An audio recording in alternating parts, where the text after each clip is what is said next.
Nanome ny heviny mahakasika ny toetra rahapirenena Andriamatora Andrianasolo Jean Nicolas nanamafy ity solombavao azy voafito tany Betroka ity fa nisy ny fanitsahan-dalàna tamin'ny fividianana ny fampitona ny filohampirenena etsy andanin'izany nilaza ny tenany fa tsy mendrika ny vahoaka ireo solombavao noho ny antony maro samihafa. Le rahapirenena moa zany voalohany aloha ny zavatra natao tao amin'ny Assemblée nationale zany izy no tsy mandeha amin'ny ara-dalàna zany satria na ny antony izy nareo voalohany raha ohatra ka misy ny fikonokonoana zany député vice-ministre araky ny teneniny zareo zany hoe nidéposefana tany amin'ny président Assemblée nationale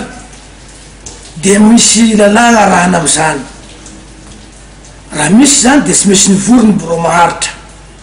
dia ny bureau maharitra zany no manangana commission d'enquête hagnadiady ny fampianganany le olona zay akizerana hoe torina amin'ny zavatra hoe fandikan-dalàna nataony zany dia commission d'enquête io zany no mamorona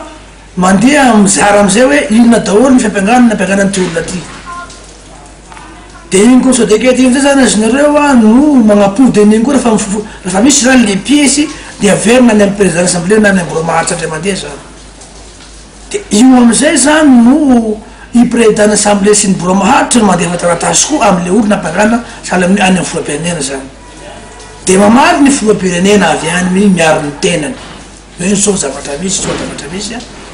dia zay zany vo mamorony zay zany hoe ny bureau maharitra ny président de commission sy ny isan-karazany miaraka amin'ny commission d'enquête zinao manao am'izay zany séance plénière migery am'izay zany hoe